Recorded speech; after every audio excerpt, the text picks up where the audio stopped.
You followed the rules, all of them. Work hard, save consistently, be responsible, trust the process.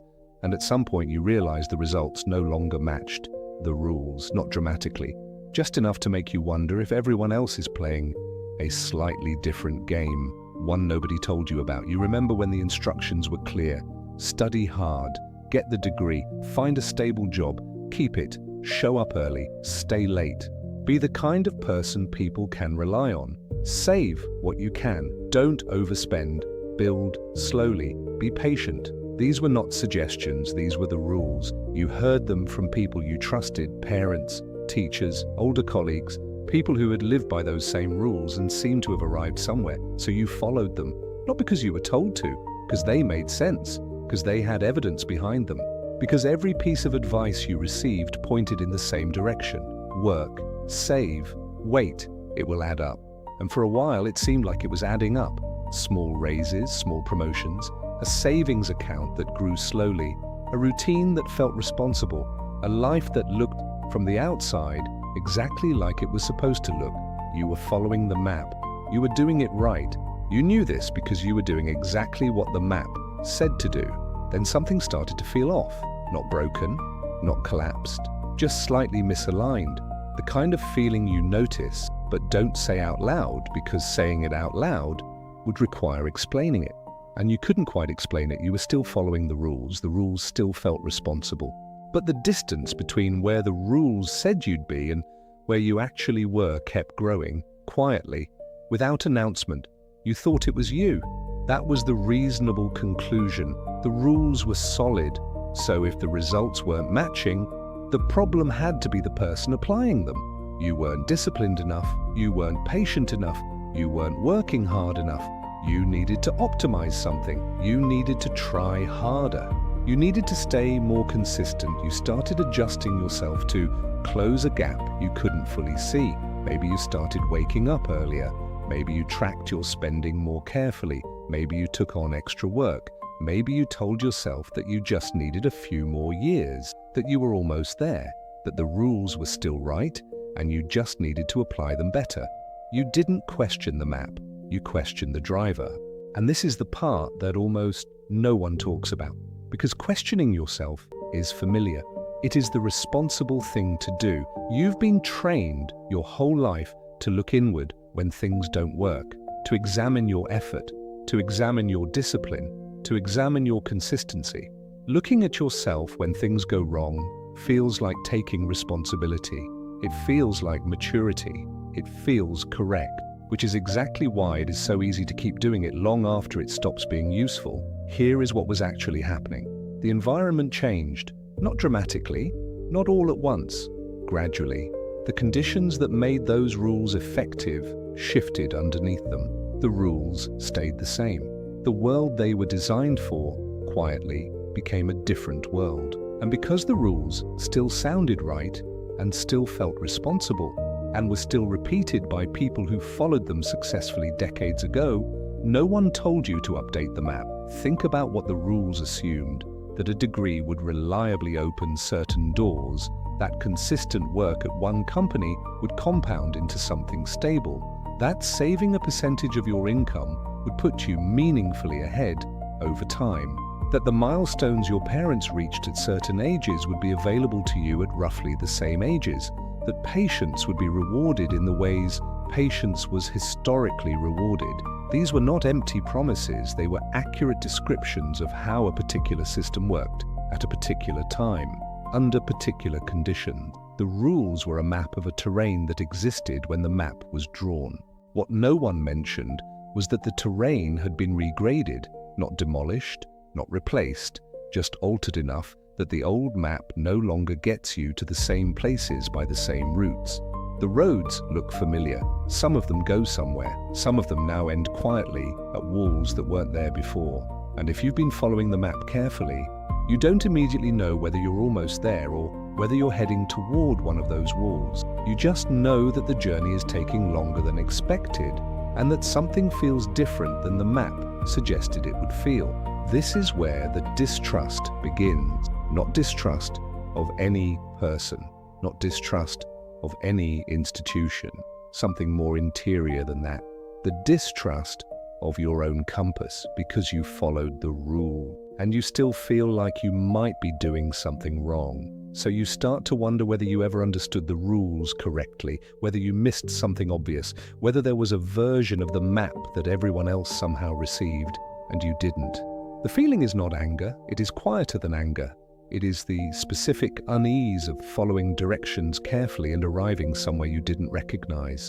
Here is what makes this pattern so durable. The old rules still feel virtuous. Working hard still sounds right.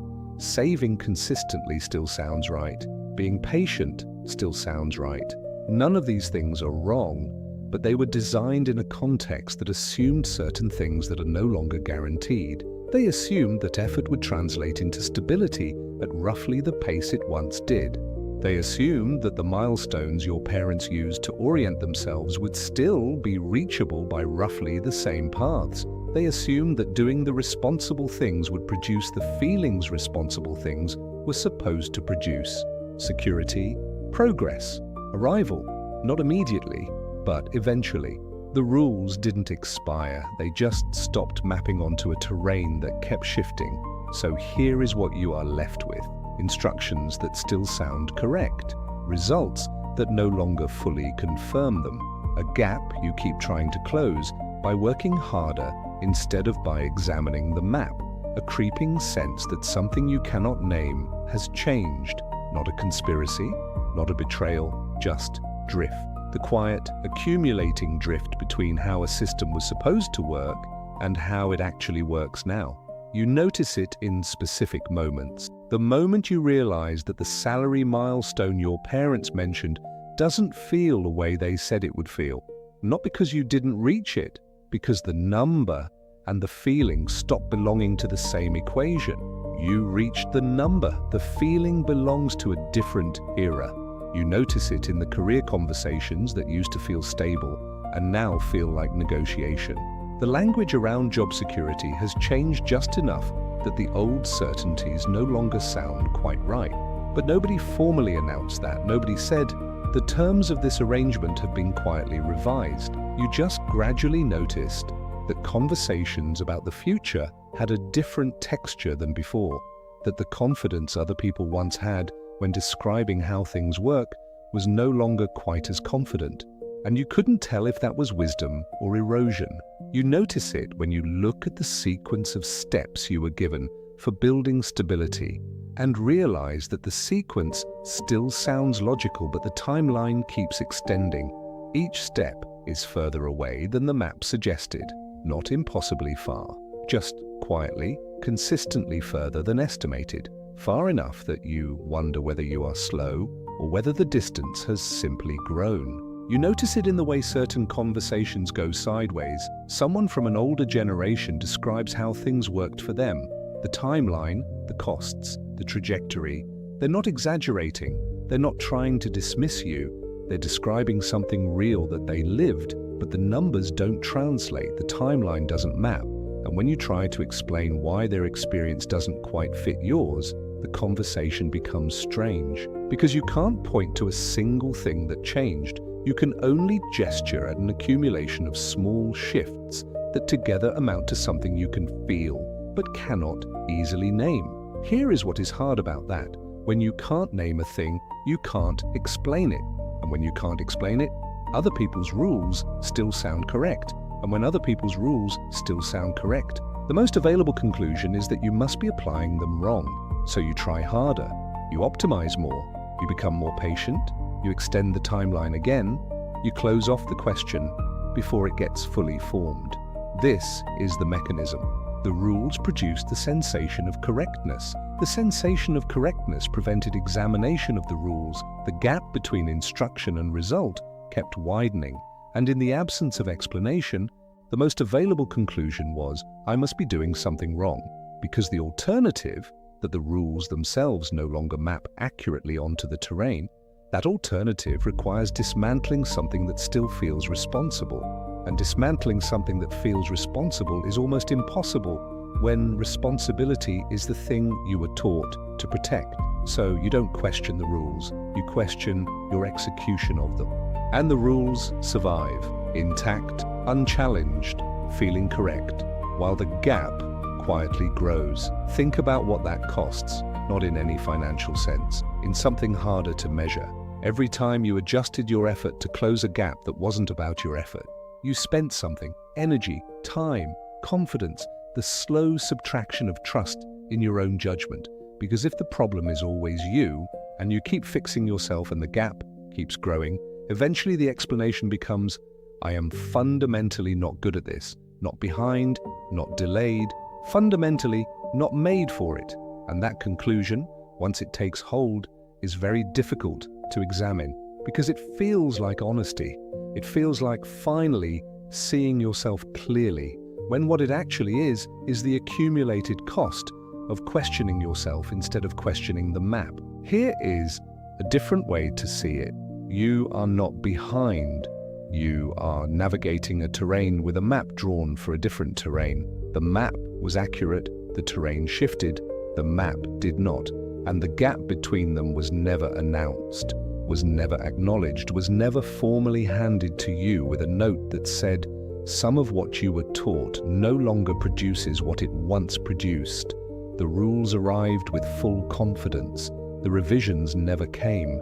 So you have been doing exactly what you were taught to do, and a portion of what you were taught to do still works, and a portion of it maps onto a terrain that has quietly been redrawn. And from inside the experience, those two portions are almost impossible to tell apart, because both feel the same, both feel responsible, both feel like doing the right thing. The only difference is in the results. And when the results don't match, you look at yourself, not at the map.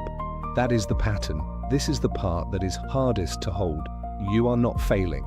You are navigating. You are doing what you were taught to do. You are applying instructions that were once reliable. The problem is not your effort. The problem is not your discipline. The problem is that no one handed you a revised map when the terrain changed. Because the people who would have handed it to you didn't always know the terrain had changed, because the rules still sounded right. Because rules that once worked carry the feeling of rules that still work, and that feeling persists long after the accuracy has faded. And here is where the distrust settles in, not loudly, not as a decision you make, just as a quiet, persistent background feeling. The feeling that the instructions and the results no longer belong to the same system, that you are following one set of logic and the outcomes are produced by another, that somewhere between what the rules promised and what the rules delivered, something was revised without your knowledge, and that the revision happened so gradually in such small increments that no single moment was the moment, no single decision was the decision. It just drifted, and you followed a map that was drifting with it. Neither of you knowing that the terrain underneath was not the one the map described. You're not behind, you're not undisciplined, you're not missing a piece that everyone else somehow has. You are following a map that was drawn for a terrain that has been partially, quietly, incompletely redrawn. And no one issued you the revision, not because of malice, not because of conspiracy, because the revision was gradual enough that the people who would have issued it were still using the old version themselves. That is what has been bothering you, not the effort you've put in, not the choices you've made, the slowly accumulating sense that the rules and the results no longer belong to the same system, that the game has rules you followed and a board you weren't shown, that something changed without announcement, without explanation, without acknowledgement, and that for a long time, the most natural conclusion was that the problem was you. It wasn't, it was the map. And the map is still in your hand, still feeling like the right one. That's the part that doesn't go away just from seeing it.